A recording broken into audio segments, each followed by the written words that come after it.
Boa noite.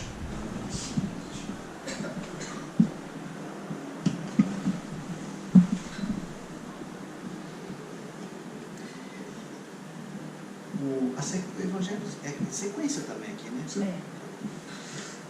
Alguém sabe qual é o capítulo de hoje? Quem veio a semana passada? Não. E na outra? Foi capítulo 11, depois foi 12, agora é o 15. Já mandou lá. Na próxima serão 14. Sabe que de repente é interessante vocês não, nós, todos nós, fazemos um estudo do Evangelho. Porque a gente geralmente o Evangelho segundo o Espírito, a gente lê, abre ao acaso, né?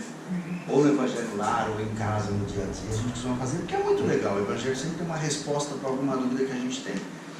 E esse ato de abrir o acaso e ler aquele pedacinho é interessante. Mas também é interessante fazer a leitura de página, de rosto a página, de capa a capa, passando pela introdução, notícias históricas, o Evangelho inteiro, sem pressa. Se demorar 1 ano, 2, 3 para ler, não tem problema. Mas fazer uma leitura, que é tipo uma leitura de estudo, para a gente poder se apropriar do conteúdo do Evangelho, que é muito interessante. Eu estava brincando agora com vocês, hoje é o capítulo 3, é a próxima semana é o 14. A gente vai falar sobre o capítulo 3, é um capítulo grande. A gente vai falar sobre algumas partes, alguns aspectos do capítulo.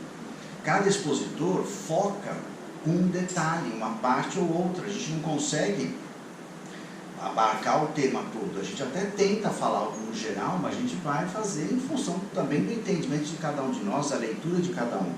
Então é muito legal vocês fazerem isso, porque vocês também vão se apropriando.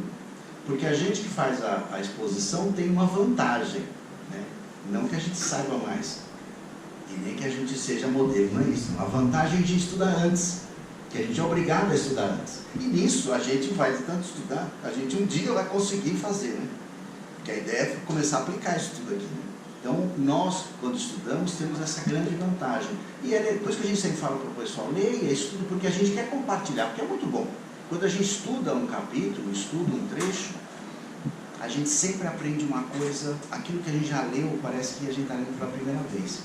Esse capítulo 13, quando eu estava preparando a reunião de hoje, me caiu a ficha como ele está super relacionado com o capítulo 15 do Evangelho segundo o Espiritismo. O capítulo 13 é que a mão esquerda não sabe o que a direita faz. Para quem for canhoto, também pode fazer uma adaptação, que a mão direita não sabe o que a esquerda faz. Não tem importância, Jesus não vai ficar triste. O importante é a ideia que Jesus quis usar nessa figura que ele criou, que uma mão não sabe o que a outra faz, porque teoricamente quando você faz uma coisa, as duas mãos sabem, você usa as duas mãos. Ele quis simbolicamente fazer uma brincadeira com isso, uma representação simbólica, que a gente faça as coisas sem que ninguém saiba, que a gente seja o mais discreto possível, coisa que muitas vezes a gente não é, né? Quando a gente faz uma coisa boa, a gente gosta que os outros vejam, né? Ai, será que alguém está vendo? Eu não quero que ninguém veja, mas se alguém viu e depois faz um comentário elogioso à minha pessoa, eu vou ficar feliz. A gente tem que se libertar disso, a ideia de Jesus é justamente essa. E esse capítulo 13 fala sobre um aspecto que o capítulo 15, Fora da Caridade e Nossa Salvação, é muito mais enfático. E o 13 trabalha sobre vários aspectos. Nós vamos tentar pegar um pouquinho isso para vocês terem uma noção de como esse capítulo ele é amplo e completo e complexo sobre a questão da caridade, que é retomado no capítulo seguinte, no capítulo 15. O 14, depois vem o 15, que eu acho que tem uma relação muito legal com esse. E aí ele começa falando aquela coisa do fazer o bem sem ostentação. E aí ele tem um episódio, como não dá para a gente falar de tudo, nós vamos pensar alguns pedacinhos. Tem uma história assim: depois que Jesus desceu do monte, foi muita gente do povo que o seguiu. E eis que vindo um leproso o adorava, dizendo: se tu queres, Senhor, bem podes me limpar. E Jesus, estendendo a mão, tocou, dizendo: pois eu quero, ficar limpo. E logo ficou limpo a toda a sua lepra. Então lhe disse Jesus: vai, digas a alguém, não digas a alguém, mas vai, mostra-te ao sacerdote e faz a oferta que ordenou Moisés para lhe servir de testemunho a eles. Isso está em Mateus. Ou seja, ele curou o leproso e falou: olha, não fica falando para ninguém não, mas vai ao templo e se apresenta, porque era uma tradição, quando você conseguisse uma cura, se apresentar ao templo, para os sacerdotes, para fazer a oferenda. E aqui Jesus também, ele quis dar uma liçãozinha de moral nos caras do templo. E o pessoal do templo era complicado. Era uma coisa de dinheiro. Quando Jesus expulsou os vendilhões do templo, não foi à toa que ele fez aquilo, viu? Ele fez aquilo porque tem todo um sentido. Inclusive, logo em seguida, arranjaram um jeito de crucificar Jesus, porque aí ele incomodou demais da conta. Ele mexeu com quem tinha muito poder. Quando um leproso, uma pessoa, porque o leproso não podia conviver com os outros, se ele quisesse ir ao templo, ele tinha que passar por um ritual de purificação. E era caro esse ritual, muito caro para a época. Ele tinha que fazer um monte de sacrifício, um monte de coisa, custava dinheiro, era grana mesmo que ele tinha que gastar. Quando Jesus faz isso, ele estava dando uma lição de moral aos sacerdotes, que ele fala, vai lá e se mostra. Como quer dizer, você mostra para todo mundo que você foi curado, você está limpo, você não pagou nada para ninguém, porque Jesus não cobrou, foi a fé daquela pessoa que o curou, e é o ato, a vontade do magnetismo de Jesus fazer. Então tem dois sentidos essa coisa, né? Vai ao templo e se mostra para você mostrar para todo mundo que você foi curado e não pagou nada, para dar uma lição para aqueles sacerdotes que eram ligados muito ao dinheiro. Isso a gente não encontra nesses livros, você vai encontrar em outros livros que fazem uma pesquisa de contexto histórico de Jesus, que é muito interessante. Então a primeira questão é essa questão de você fazer Jesus de um exemplo. Ele curou um leproso, e ele falou, não conta para ninguém, vai só ao templo e se manifesta, porque era uma tradição, demonstrar e fazer a oferenda de gratidão a Deus. Então Jesus, ele sempre aproveitava as oportunidades para ensinar. Então ele está dando um exemplo de fazer o bem sem ficar fazendo muito alarde. E aí ele vai ter uma análise de Kardec interessante sobre esse assunto, falando sobre essa questão da caridade, da ajuda ao próximo, você fazer sem chamar atenção. Porque o dia virá que nós vamos fazer a ajuda ao próximo, a caridade, sem nenhuma preocupação em ser percebido. Muitos de nós já fazem isso, né? A gente às vezes consegue fazer alguma coisa, ajudar alguém sem aparecer, mesmo para a pessoa. Porque quando a gente ajuda, o que Jesus está querendo nos incentivar é dar aquela ajuda completamente escondido. Porque a gente, quando vai ajudar alguém, olha, eu estou trazendo isso para você. É tipo você pôr na porta da pessoa e a pessoa, como é que apareceu? Não importa quem foi. Esse é o exemplo, essa é a ideia. Não ter nenhuma forma de que identifique que você que fez aquela doação, você que ajudou aquela pessoa. Em todos os sentidos. Material, espiritual, que é uma forma que a gente pode ajudar bastante, né? Uma pessoa está com dificuldade, você pensar nela, emitir um pensamento positivo. Só que às vezes a pessoa está precisando de comida, não adianta só vibração, né? Vibração é muito legal, né? Mas uma comidinha na mesa é bem legal, é bem mais interessante. Uma pessoa que está precisando de coisas materiais, a ajuda material é muito bem-vinda. Vamos orar muito por você.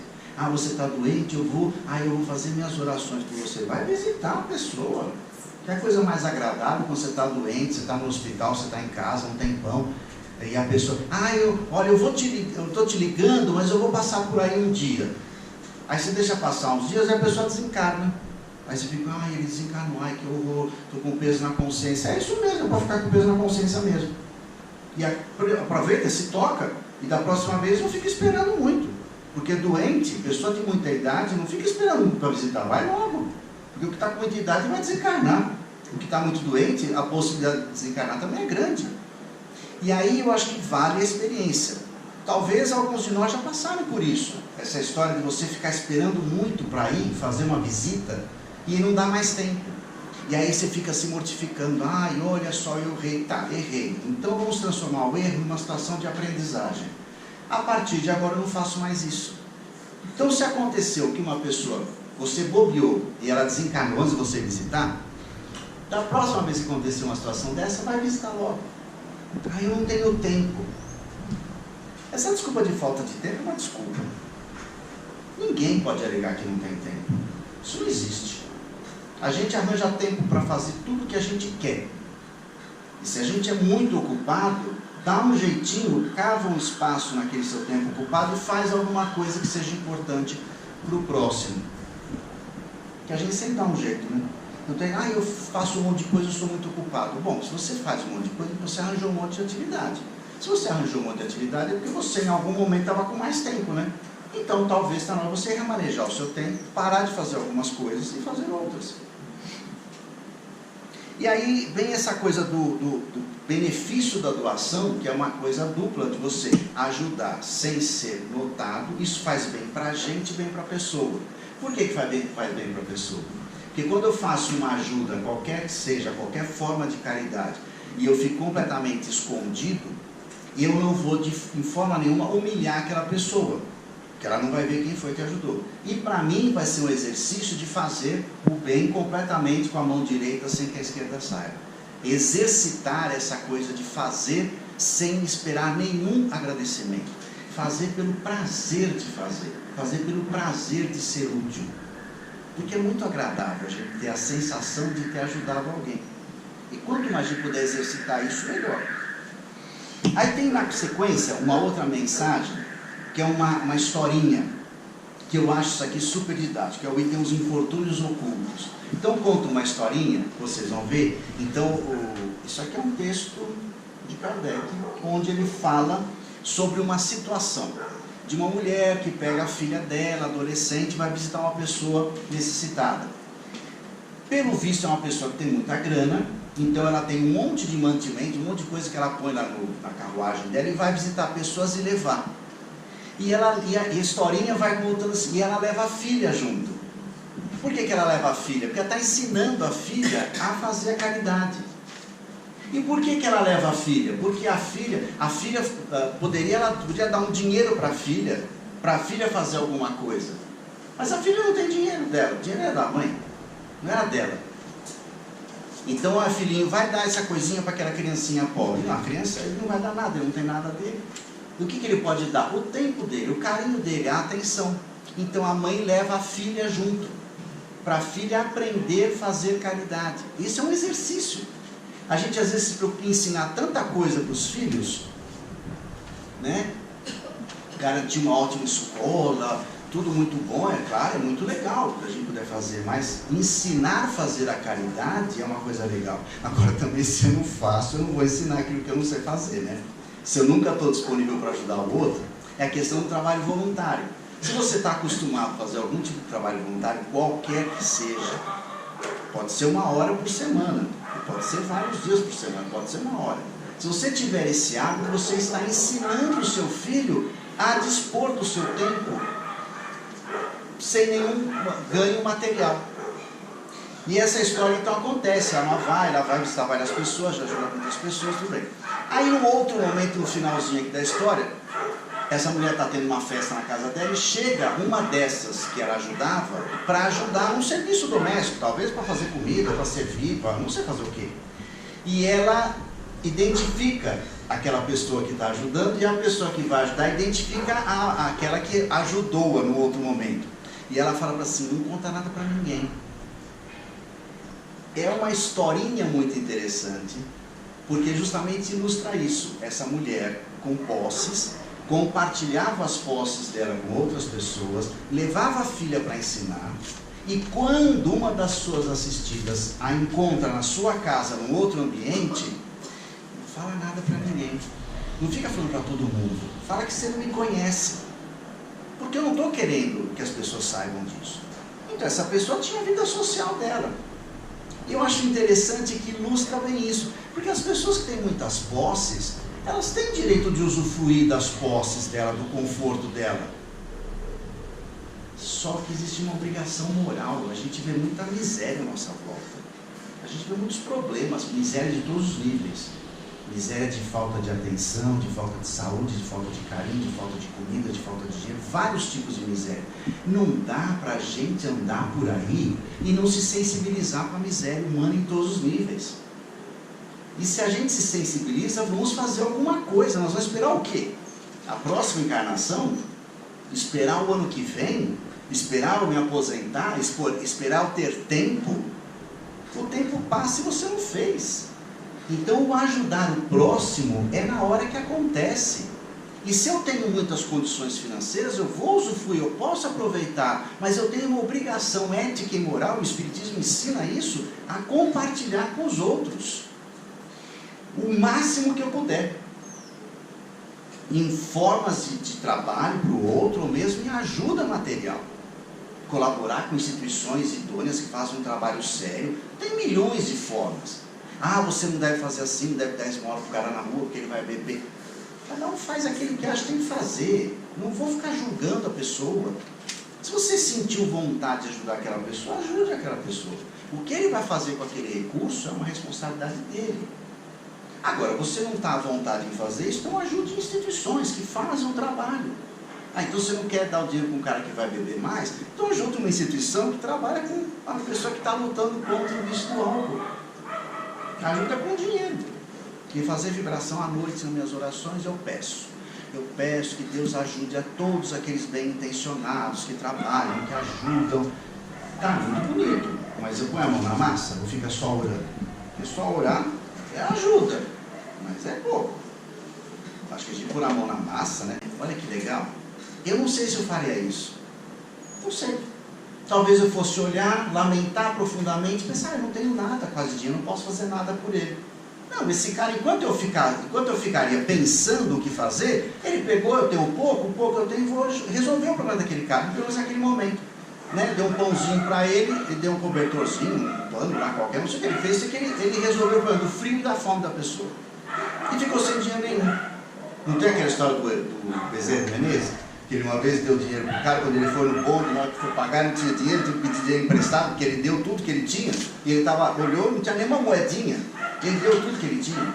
Esse é o exemplo. Aí Francisco, não, mas tudo que eu tenho, não, tudo bem, se a gente não está nessa condição de dar tudo que a gente tem, pelo menos um pouco do que a gente tem já ajuda, né?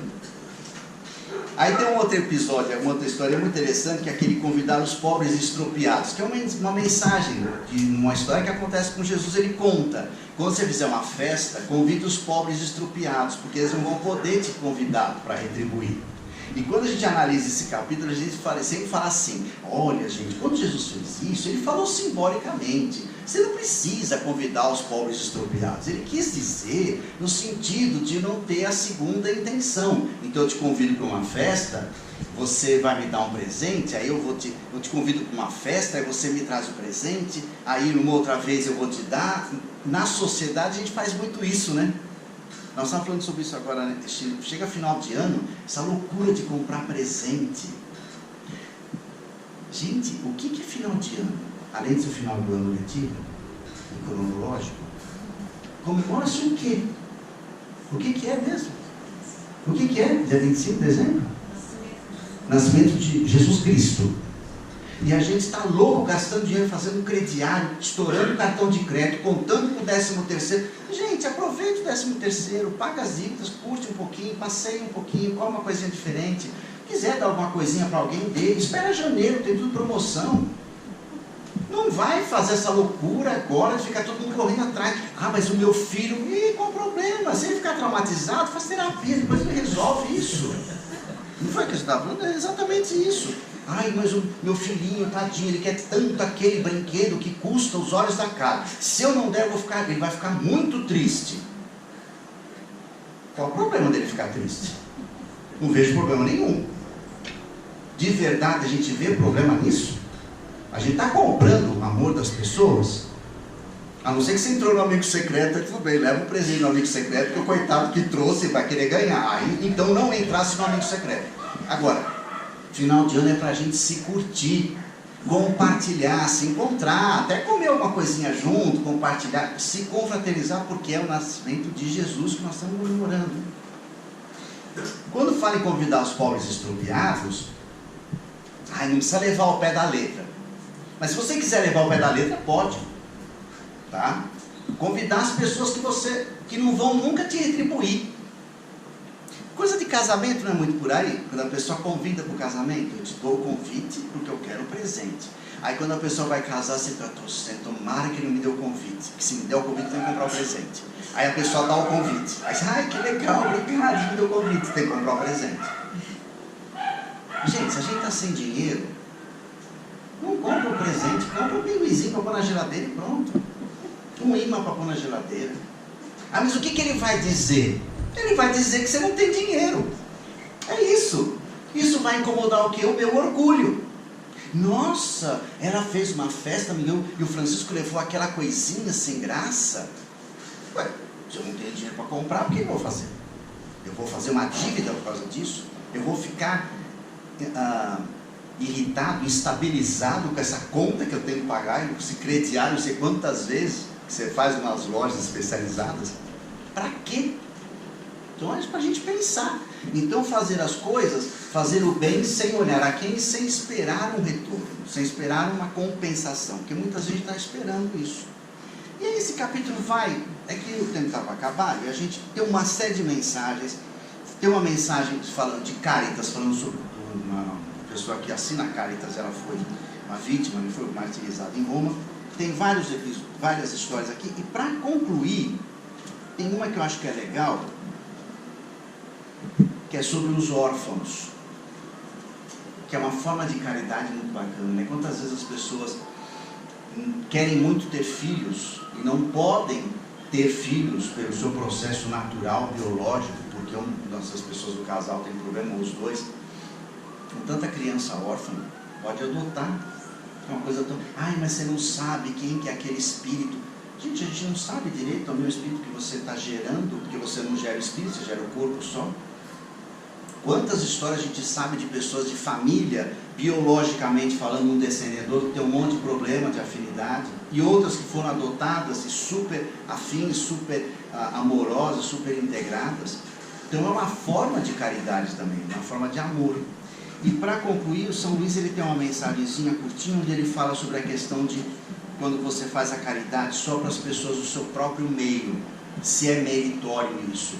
Isso é muito pouco, né? Então a gente às vezes pensa, eu ajudo muitas pessoas do meu grupo, do meu partido, do meu centro, da minha associação, do meu bairro. É legal? É, mas na realidade, o mais legal é você ajudar as pessoas que não compartilham das suas ideias.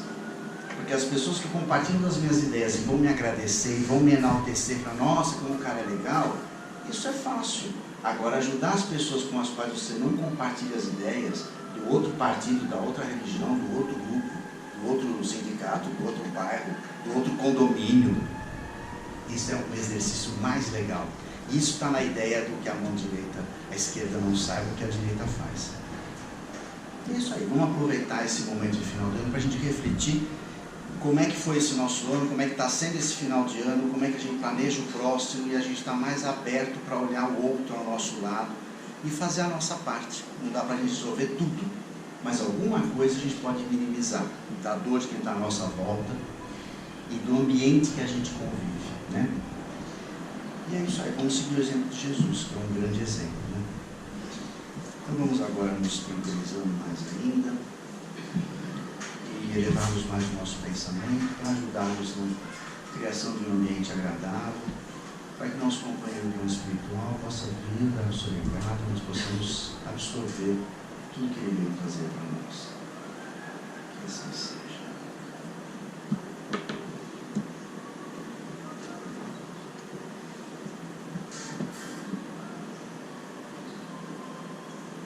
Boa noite, queridos irmãos.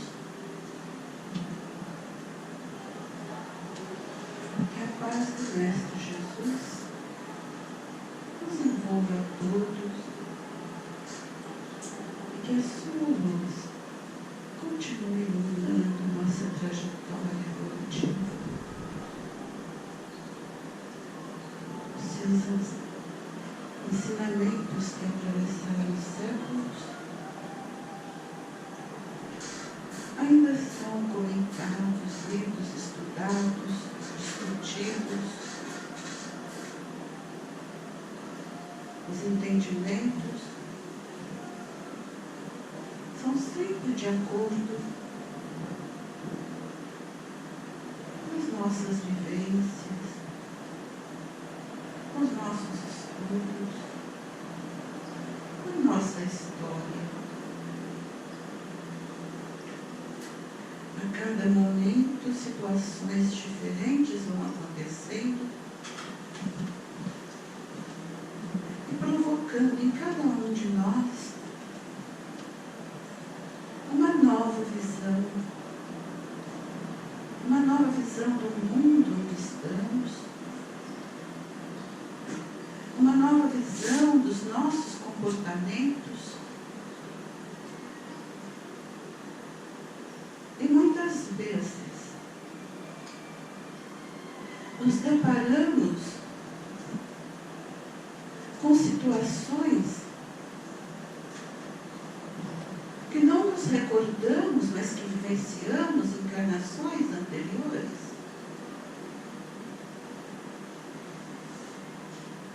É por isso que Jesus também nos ensinou que não devemos julgar aqueles que vêm em busca de um alento. Jesus nos ensinou que quando aquele irmão não vem, nós podemos ir até ele e sentir o que está acontecendo, o que ele precisa, que muitas vezes ele sofre tanto que não tem nem como pedir ajuda, pedir a cura, pedir o alimento, pedir o abraço, pedir o carinho. E quando vamos até esses irmãos, de coração aberto, muitas vezes sentimos um pouquinho de dificuldade em dar o primeiro passo, mas a partir daí, a caminhada fica tão leve que passamos em direção a outros e outros irmãos que partiram em direção a outras situações que podem nos ajudar na nossa evolução moral e espiritual. O que estamos doando, estamos recebendo. E recebendo muito, porque aquele irmão que está necessitado pode ter sido enviado pelo Pai para ser veículo das nossas atitudes, da nossa caridade. Ele pode estar ali como um benfeitor que nós ignoramos.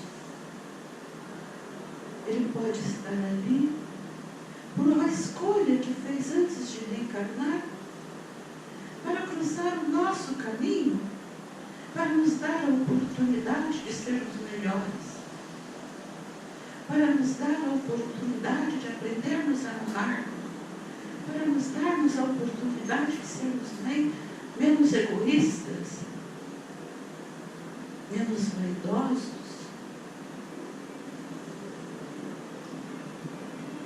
Aquele irmão que está ali, ele não está por acaso.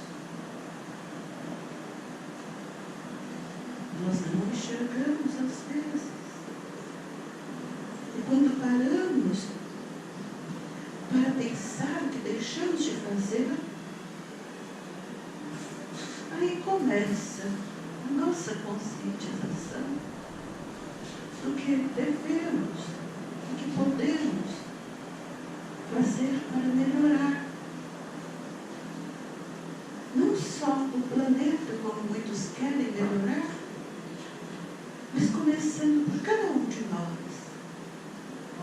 Essa melhora, essa evolução, essa paz que muitos querem,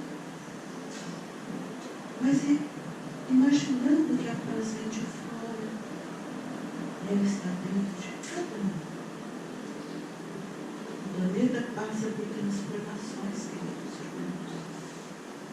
As fronteiras estão se desfazendo. O irmão que pensa que a fronteira entre países, entre nações,